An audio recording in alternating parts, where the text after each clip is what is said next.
Welcome to the deep dive. Today we're dialing the time machine back to Scotland, specifically Edinburgh and Glasgow, around 1793. Now, when you think of Scotland in this period, maybe Adam Smith comes to mind, David Hume, that whole Scottish Enlightenment scene, polished debates, philosophical breakthroughs. Yes, the sort of coffee house intellectual image. Exactly. Yeah. But we're looking at a different side today. A darker side, really. It's a moment of intense political fear, radical ideas bubbling up, and it all kind of crystallizes around the trial of this one young lawyer, Thomas Muir. That's right. The mid-1790s, it's this flashpoint. It's where the shockwaves from the French Revolution really hit home and shattered that, let's say, intellectual peace the Scottish establishment enjoyed. So what sources are we digging into? We've got quite a pile. Really detailed trial accounts from Muir's case, contemporary writings describing the atmosphere of, well, state terror, frankly. And then there are these deeper intellectual histories that try to piece together how Scotland's whole way of thinking kind of fractured after this. Okay, so our mission today, listener, is to take this one specific, pretty brutal event, the state effectively destroying Thomas Muir's life, and use it as a lens. We want to see how that heavy hand of government repression basically snuffed out the immediate promise of the Enlightenment's political ideals. And not just snuffed it out, but how that repression then shaped, everything that came after, Scottish thought, politics, society, for the next 100 years, really. Let's start with Muir himself. Thomas Muir, younger of Huntershill, born 1765. What was his background? Well, initially it looked like he was headed for the church. His parents were very devout Calvinists, pushed him towards divinity studies at Glasgow University. But he didn't stick with it. No. Yeah. By 1782, he's already switching tracks, moving away from divinity towards law. And this wasn't just a career move, Ah, okay. There was something more going on. Definitely. Sources point to it being a kind of political awakening. He gets deeply influenced by John Millar at Glasgow. Now, Millar was a big name, known across Europe as a leading Republican thinker, a strong advocate for parliamentary reform. He really shaped Muir's thinking. So Millar provided the intellectual framework. Yes, and Muir quickly put it into practice. He wasn't just about theory. He actually got expelled from Glasgow University for organizing a huge student petition. He was defending a professor, John Anderson, who'd been suspended for his anti-establishment views. So a troublemaker early on? You could say that. Yeah. Or a principled defender of freethought, depending on your view. He eventually finished his law studies in Edinburgh in 1787, joined the Scottish bar. And his legal career reflected these radical ideas. Absolutely. He wasn't just another lawyer climbing the ladder. He made a name for himself, taking on cases for poor clients, often pro bono. He used his legal work as a platform to critique the system. He argued pretty openly that the Scottish legal system was just inherently rigged in favor of the wealthy, the aristocracy. So when the French Revolution kicks off in 1789, well, it's not really surprising that Muir felt compelled to act. Right, it provided a potential model, or at least an inspiration. Exactly. So in 1792, he and William Skirving set up the Scottish Association of the Friends of the People. Their aim sounds pretty moderate now, maybe, but it was terrifying to the authorities back then. Which was? Basically pushing for fundamental parliamentary reform. Things like shorter parliaments, more equal representation. He saw himself as a constitutional reformer, trying to make those Enlightenment ideals of rational government and civic virtue into a political reality. Trying to use the system to fix the system. Precisely. But the system didn't want fixing. So yeah, that confrontation was almost inevitable, wasn't it? He takes this trip to France, tries to connect with Girondist leaders, which just confirms the government's suspicions about him being some kind of agent. Right. That trip was politically disastrous for him, even if his intentions were perhaps just dialogue. When he comes back to Scotland, he's arrested almost immediately, August 1793. And his trial, August 30th to 31st, High Court of Justiciary in Edinburgh. You said it was more spectacle than the legal process? Oh, absolutely. It was designed to send a message, a very chilling message. And the charges themselves, the charges of sedition, they tell you so much about what the government feared most. Which wasn't violence. Not directly. They didn't have evidence of, plots or armed rebellion against Muir. The charges were almost entirely about words, ideas, literature. Okay, break them down for us. What were the specifics? There were four main ones. First, giving seditious speeches in places like Kirkintilloch and Milton, basically accusing him of saying the government was oppressive, tyrannical. Standard stuff for a reformer, maybe, but Dangerous then. Okay, so public speaking. What else? Second, and this is where you really see the fear of print they charged him with, urging just 3 specific people to buy and read Thomas Paine's Rights of Man. Just recommending a book. Paine's book was seen as that dangerous. Hugely. It was the handbook of revolution for many. The third charge was similar, circulating Paine's Declaration of Rights among Reform supporters in Paisley. And the fourth? Reading aloud an address from the Society of United Irishmen in Dublin. He read it at a meeting of the Friends of the People convention. So speeches, recommending a book, passing around pamphlets, reading a letter from another reform group, that's the basis for sedition. That was enough. The prosecution was making it crystal clear. Spreading these ideas, even discussing them, was now a crime against the state. The irony, though, is that the trial record itself becomes this archive of the revolutionary ideas they wanted to stamp out. Exactly. To prove sedition, the indictment had to quote the seditious material. So the court documents end up preserving and, in a way, broadcasting the very arguments they condemn. And some of those arguments, particularly from Paine, were incredibly direct. They weren't just asking for tweaks to the system. No, Paine went straight for the core.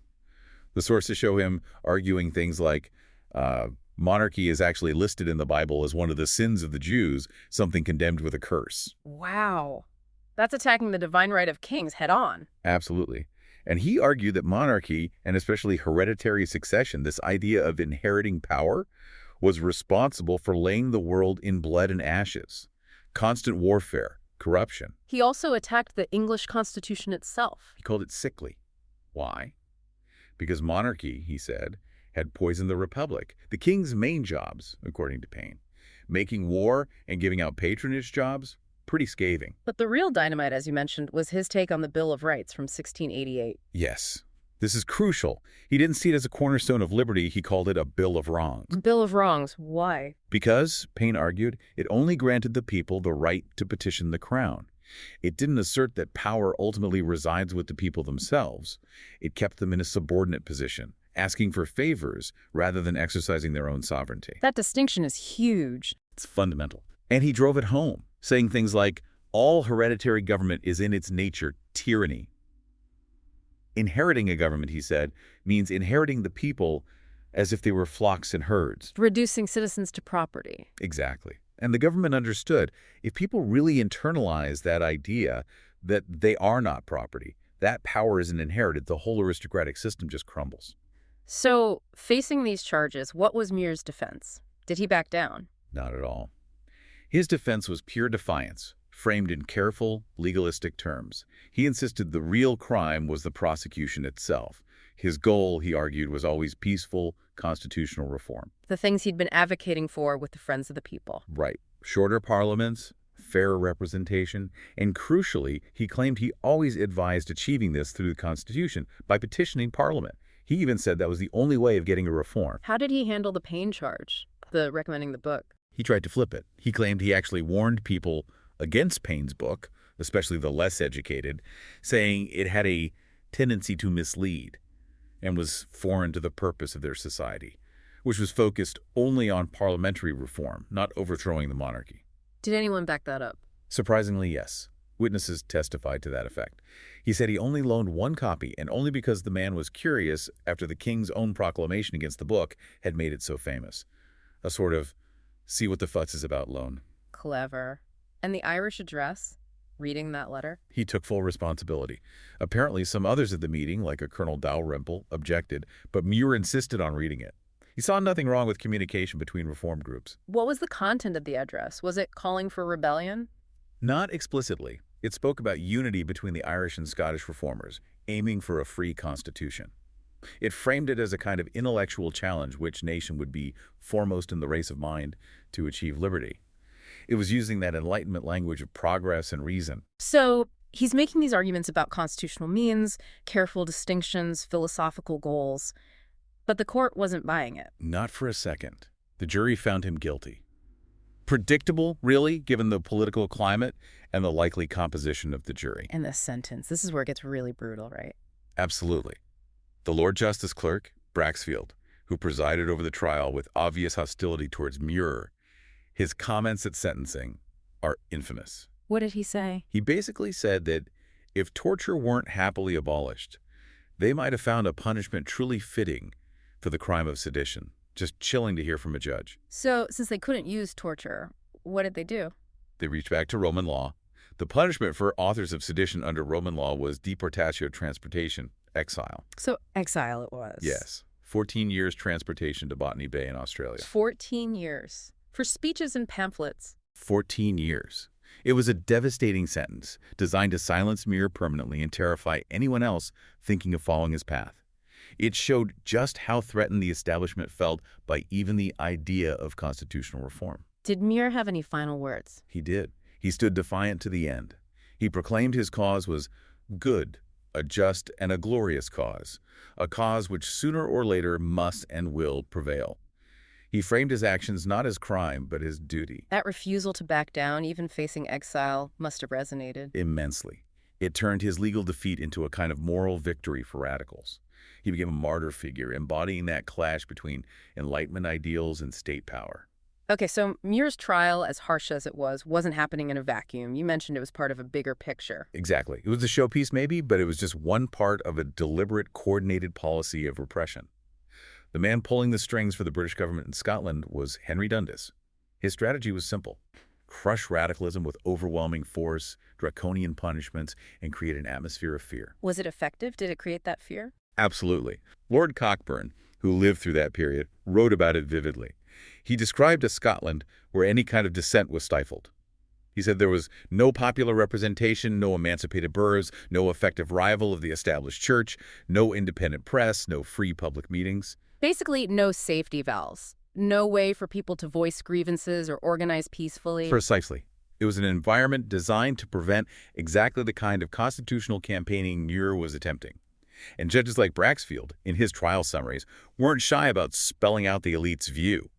British liberalism, as they understood it, had no room for democracy. But they didn't stop at prosecuting words, did they? The state felt it needed to escalate things even further. Yes. After Muir, they needed to show they would tackle not just ideas, but alleged actions. This leads us to the next major spectacle, the high treason trial of David Downie and Robert Watt in 1794. David Downie, who was he? How does he fit into this? Downie's interesting because he represents that artisan class Muir was trying to reach. He was an Edinburgh goldsmith, a skilled craftsman, respected in his trade. He was also Catholic, which was somewhat unusual in Presbyterian Scotland, and he made silver for prominent Catholic families. He even held positions in the incorporation of goldsmiths. So, a respectable tradesman, what pushed him towards radicalism? Well, the sources suggest a couple of things. Partly financial hardship. He'd actually been struck off the goldsmith's roll in 1790, maybe due to debt or some dispute. Ah, so some personal grievance, perhaps? Possibly. But also, he was exactly the type of person, literate, skilled, but maybe economically precarious, who would find Paine's arguments about inequality and the need for reform very appealing. The general political ferment was undoubtedly a factor, too. And he got involved in something called the Pike Plot. That sounds ominous. It does. And the details, according to the trial evidence, are pretty dramatic. It sounds almost like a movie plot. Okay, tell us. What was the plan? The idea was apparently to cause chaos and seize power in Edinburgh. They planned to start several fires simultaneously across the city, hitting places like the excise office. The goal being to draw the soldiers out of Edinburgh Castle to fight the fires. A diversion. Exactly.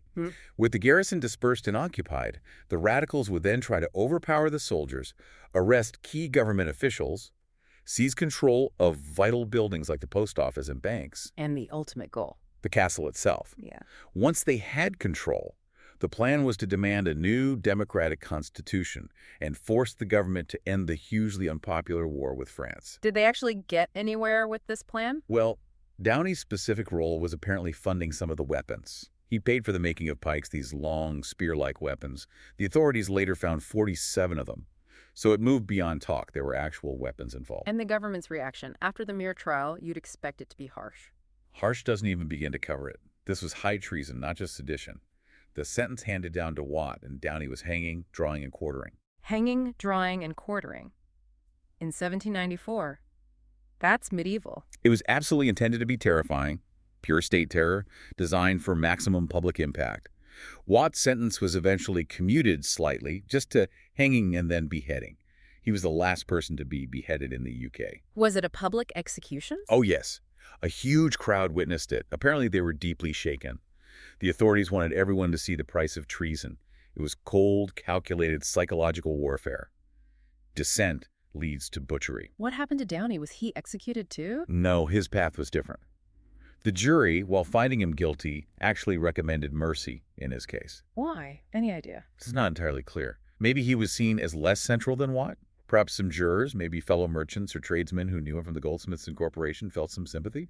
Hard to say for sure. So mercy meant what? He wasn't executed. He got monthly reprieves, delaying the sentence, and eventually a full pardon. A pardon sounds good. Well, yes and no. The pardon came with conditions. He had to serve a year in prison first, and then face perpetual banishment from Great Britain. Exile for life. Still pretty severe. And here's the final, almost darkly comic twist. The legal process, the imprisonment. It left Downie completely broke, utterly destitute. So he couldn't even afford to leave. Exactly. He ended up having to petition King George III, the very king he'd allegedly plotted to overthrow, asking for money so he could actually pay for his own passage into exile. Wow. Begging the crown to fund his own banishment, that's quite something. It really highlights the crushing power of the state at that moment. Not just condemning him, but stripping him of everything, even the means to obey the sentence. This brings up a broader point connecting back to Muir, too. Why was this artisan class, the weavers, goldsmiths, shoemakers, wrights, why were they seemingly so receptive to these radical ideas? That's a great question, and the sources offer a really interesting sociological explanation.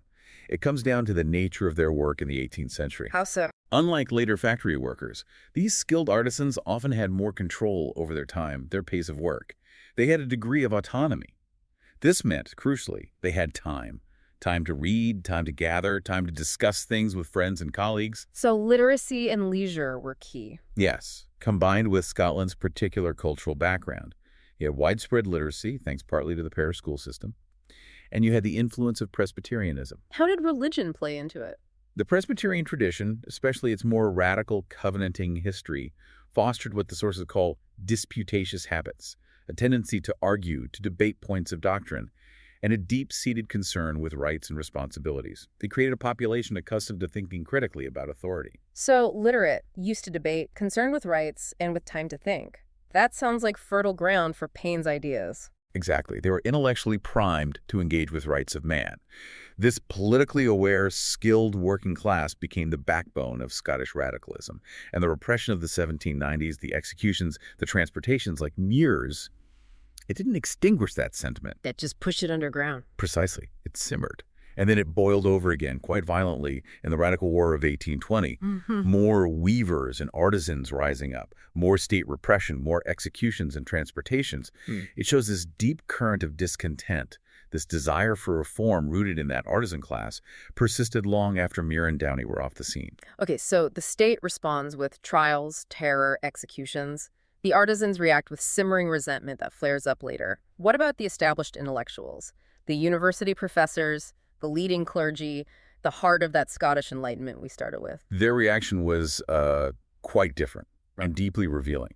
The sheer force of the repression, combined with the news from France, had a profound, almost chilling effect on the intellectual elite, especially the moderate clergy. The moderates, they were the dominant force in the Church of Scotland and the universities at the time, weren't they? Yes, they really defined the high Enlightenment in Edinburgh. Figures like William Robertson, Hugh Blair. Pragmatic, rational, focused on polite learning and social order. How did they view the French Revolution initially? At the very beginning, there was some cautious sympathy. They tended to see the early stages, before the terror, as maybe something like Britain's own glorious revolution of 1688. Sensible adjustment, getting rid of despotism, moving towards a constitutional monarchy, orderly progress. But that didn't last. No. According to the sources, that sympathy vanished overnight. Two things caused this dramatic shift. First, the radicalism of writers like Paine, which seemed to threaten all established institutions, not just monarchy. And second, the escalating violence in France, especially the September massacres in 1792. The fear of the mob. Exactly. That phrase comes up again and again. The abstract Enlightenment ideal of the people suddenly looked like a terrifying, unpredictable, bloodthirsty force. Philosophical principles seemed very distant when faced with reports of popular violence. And this fear changed their role. Fundamentally. The sources argue that the moderate party, which had championed a kind of cautious progressivism, basically degenerated into an arm of counter-revolutionary repression. Wow. So they actively sided with the state crackdown. Essentially, yes. They prioritized stability and loyalty to the existing order above all else. The analysis suggests they lost any principled resolve to defend Enlightenment tenets like free inquiry or challenging authority if it rocked the boat. They became, as one historian puts it, an empty shell, intellectually, more concerned with policing thought than advancing it. So if the mainstream intellectual energy retreats into conservative conformity, where does that drive for inquiry go? It can't just disappear, can it? No, but it gets channeled. It finds new outlets, often safer, less politically charged ones, and this is where the crisis of the 1790s really fuels a major intellectual development, the consolidation of political economy as a distinct field. Political economy, Adam Smith's territory, right. But wasn't that already part of the Enlightenment? Yes, but it was generally seen as a branch of moral philosophy. It was about understanding wealth as part of understanding human nature in society. The big shift happens around 1799, driven largely by Dugald Stewart. Dugald Stewart, how is he viewed? He's often called an epigon, which sounds a bit dismissive, maybe. What does epigon mean in this context? Just a follower? It means someone who follows a great master, who synthesizes and elaborates rather than breaking entirely new ground, who's definitely building on Smith and Hume, but calling him just an epigon misses his crucial innovation. Which was? His radical step was to formally separate political economy from moral philosophy, to treat it as its own coherent body of knowledge, a practical science. Why was that radical, and why then? It was radical because it shifted the focus. Before, it was tied to ethics, what should society be like?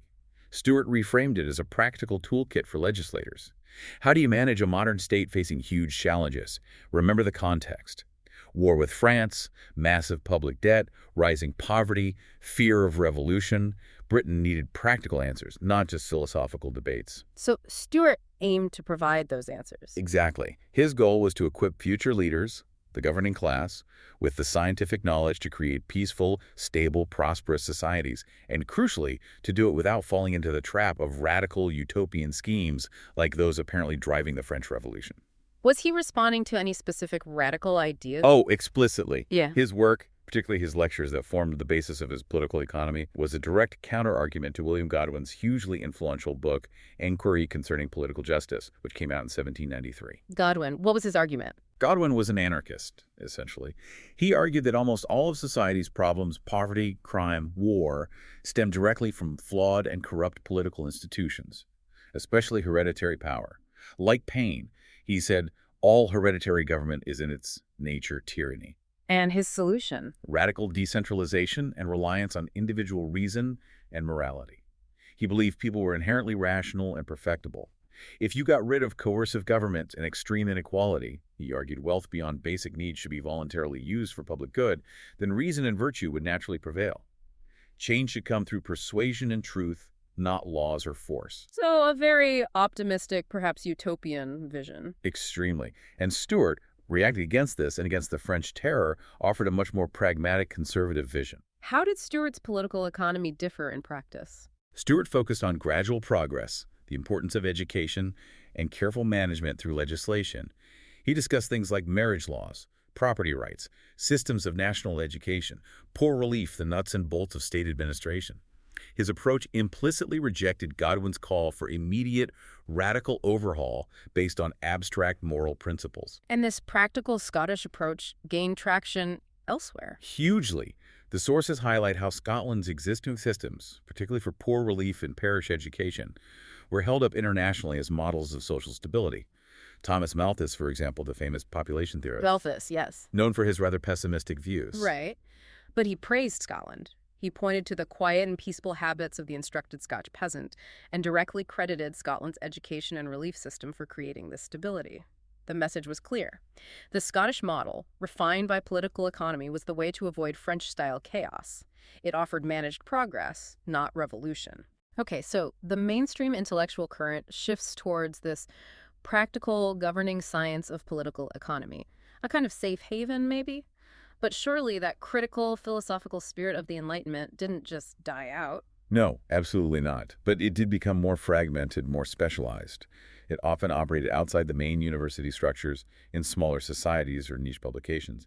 and it continued to grapple with those really deep philosophical questions that someone like David Hume had left unresolved. Such as? A key area was natural theology. This debate flares up again in the 1820s and 30s, particularly in groups like the Edinburgh Zetetic Society. Zetetic Society. What does zetetic mean? It means seeking or inquiring. They were basically free-thinking societies. Their focus was reviving that core Enlightenment question. How much can we know about God or the divine using reason alone, without relying on revelation or scripture? And why was this coming up again then? It was partly a reaction against the growing influence of evangelical Christianity. Figures like Thomas Chalmers, a major church leader, and David Brewster, the scientist, were making a big effort to reconcile new scientific findings, especially in geology and astronomy, with traditional Christian doctrine. Trying to show science-proved religion. Exactly, and the freethinkers were having none of it. They saw this as a corruption of science. One source quotes a freethinker lamenting how the beautiful principles of science were being interwoven with all the jargon which priestcraft ever invented. They wanted pure, secular reason, like the more radical end of the original Enlightenment. So what were their own conclusions? Did they agree on an alternative? They were actually quite divided. Some leaned towards deism, the classic Enlightenment idea of a rational creator who set the universe in motion like a clockmaker, evident from the harmony of nature, but who doesn't intervene directly. And the others? The more radical faction embraced materialism. They looked towards French thinkers like Baron Holbach, arguing for the eternity of matter and rejecting any need for an immaterial creator god. They even tried to use new scientific evidence, like geological findings about species extinction and the fossil record. How did geology support materialism? Well, the traditional view implied a fixed creation. Finding extinct species and evidence of vast geological time challenged that. Some materialists argued this showed nature itself had a prolific principle, capable of generating life, adapting, changing over eons, without any divine spark needed. It was an early hint of evolutionary thinking, used to argue against design. Interesting. But even as they were pushing these quite radical anti-religious ideas, did they retain any connection to the Enlightenment's methods? Yes, and this is fascinating. The sources suggest they consciously try to follow David Hume's ideal of philosophical inquiry. Open, tolerant, avoiding dogmatism, engaging in courteous debate even on the most sensitive topics. They wanted to keep the method of critical, rational discussion alive, even while reaching conclusions far more radical than many Enlightenment figures would have accepted. So critical inquiry survives, but becomes more specialized, more focused on these deep philosophical or anti-religious questions. What else was happening intellectually?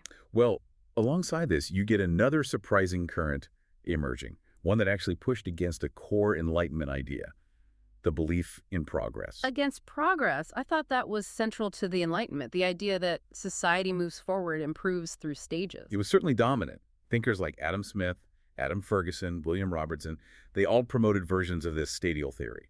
Societies evolve from savagery through agriculture to commerce, generally getting better, more refined, more complex. But some people challenge this. Yes. The idea of decline or degeneration never completely went away, and it saw a resurgence. Figures like John Stark, who was actually a friend of Dugald Stewart, and more famously the geologist Hugh Miller, explicitly attacked this progressivist model. Hugh Miller, the geologist, how did geology lead him to reject progress? It came from his detailed study of fossils, particularly fossil fish from the old red sandstone deposits in Scotland. Fossil fish, how are they relevant to human progress? Well, the general assumption, influenced by early evolutionary ideas, was that life progressed from simple forms to more complex ones over time. Older fossils should be simpler, right? Makes sense. But Miller's meticulous research showed the opposite, at least for the fish he studied. The oldest fossil fish he found were actually highly organized, complex, perfectly adapted. They weren't primitive precursors. They were sophisticated creatures. So the evidence didn't fit the simple progress narrative. Exactly. Miller argued this pointed to a principle of degradation observable in the natural world. And he didn't stop there. He explicitly linked this natural degeneration to the degeneration of human civilization. He argued, drawing on biblical interpretations, that human history since the flood was largely a story of decline, of falling away from an earlier state of perfection, not a steady march upwards. That's a profoundly counter-Enlightenment view, rooting decline in both nature and scripture. It absolutely is. It shows how specialized scientific inquiry, in this case paleontology, could be used to challenge the fundamental philosophical assumptions of the previous era. This fragmentation, this specialization, Did it always lead in positive directions, or did it have darker outcomes too? Sadly, it could have very dark outcomes, especially when scientific investigation became detached from the broader ethical or moral framework that earlier Enlightenment thinkers, even someone like Smith, tried to maintain. The most stark example here is Robert Knox. Robert Knox, the anatomist, connected to Burke and Hare. The very same. Knox was a brilliant anatomist, a leading figure in Edinburgh's medical school. But his career was irrevocably tainted by the Westport murders in 1827-28. He bought bodies for dissection from William Burke and William Hare, knowing, or at least strongly suspecting, they were obtained through murder. A huge scandal. Massive. It ruined his reputation in Edinburgh. Embittered, controversial, he later turned to writing, especially in ethnology, the study of races. And what was his contribution there? He became a major proponent of biological determinism, and specifically polygenesis. Polygenesis. The belief that human races didn't share a common origin but were fundamentally distinct, perhaps even different species, created separately. This was a radical departure from the more common Christian view of a single creation. Where did he get these ideas? He drew heavily on his earlier experiences as a military surgeon in South Africa from about 1817 to 1820. He performed anatomies on casualties from the frontier wars, particularly Exos individuals. He used these anatomical observations to argue for inherent, immutable racial differences and hierarchies. So using anatomical science to justify racial hierarchy. Precisely. His work fed directly into the worst forms of scientific racism that became so prevalent in the later Victorian era. It's a chilling example of how that Enlightenment science of man, when narrowed down to pure anatomy or ethnology and stripped of moral philosophy or concepts of universal human rights, could be twisted to justify profound inequality and prejudice. It's a disturbing legacy. But did the original Enlightenment impulse towards social critique and improvement survive anywhere in a more positive form? Yes, it did, but often in new channels like journalism and sometimes carried by voices that were marginalized in the main academic centers. Christian Isabel Johnstone is a fascinating figure here. Tell us about her. She was, remarkably, the only woman editing a major British political and literary periodical, Tate's Edinburgh Magazine, in the first half of the 19th century. A real trailblazer. And her work reflected Enlightenment ideas. Very much so, but channeled towards radical ends. The sources describe her legacy as ambiguous, perhaps because she combined deep knowledge of Enlightenment historical theory, that stadial model of progress, with fierce advocacy for egalitarianism. What kind of egalitarianism? She used the magazine to push for things like universal manhood suffrage, rational approaches to education. She explicitly cited Adam Smith on education, and quite radically for the time, women's rights to employment and even political participation. She also strongly condemned slavery and racial prejudice. So she's using Enlightenment tools, reason, historical understanding, belief in progress, but applying them to push for the very democratic and egalitarian goals that the post-1790s establishment had rejected. Exactly. It shows how those core ideas, suppressed in the universities and official circles, found a vibrant, if somewhat precarious, life in the popular press, driving social critique. And as this trajectory continue, how does Scottish intellectual life look later in the 19th century? Well, things continue to shift and diversify. You see figures like Andrew Lang towards the end of the century. He represents a different kind of intellectual engagement. How so? Lang operated mainly from London, not Edinburgh. He embodies what sources call a rooted cosmopolitanism. He was deeply Scottish, but his intellectual focus was global and comparative. What did he focus on? Less on the direct governance or moral improvement of Scotland, which had obsessed earlier figures from Smith to Stuart to Johnstone. Lang was more interested in comparative literature, mythology, folklore, anthropology. His methods were comparative, looking across cultures. So a move away from applied social science towards more cultural or aesthetic concerns. In a way, yes. It suggests the Scottish intellectual impulse, born in that intense Edinburgh environment, had become more dispersed, more international, perhaps less directly tied to the immediate political project of governing or reforming Scottish society itself. The focus broadened, diffused. #outro.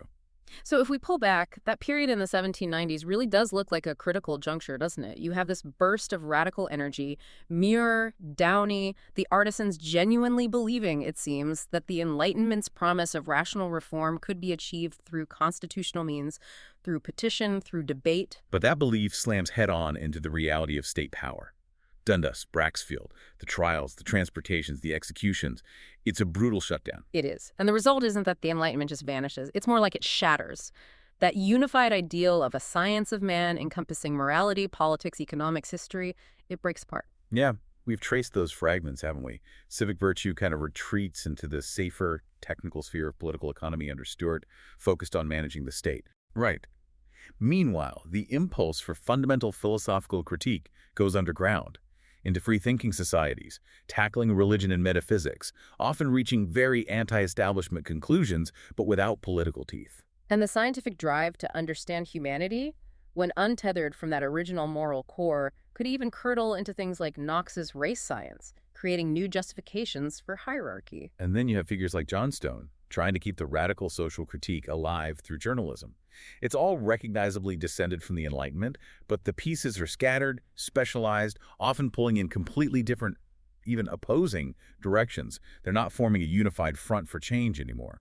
Muir, as we saw, really staked everything on the idea that the British Constitution, properly understood, should allow for peaceful reform through petitioning. That was his defense. And the government's response, through the courts, was an emphatic no. Braxfield essentially said the Constitution wasn't designed for popular participation or fundamental change demanded from below.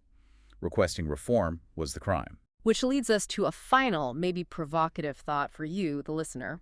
The sources strongly suggest that the violent repression of the 1790s closed off that constitutional path Muir believed in by making peaceful, rational petitioning for reform seem impossible. Did the government effectively force Scottish intellectual energy into a stark choice? A choice between, on the one hand, potentially violent underground radicalism, which flared up later, or on the other, a retreat into specialized, often politically safer forms of knowledge, managing the economy, studying ancient fish, comparing myths, analyzing anatomy. Did Scotland, in crushing the likes of Muir and Downie, inadvertently trade the possibility of unified, civic-minded public action, the original Enlightenment dream, perhaps for a future defined by brilliant but fragmented academic expertise? Was the price of intellectual safety the loss of political coherence for the century that followed?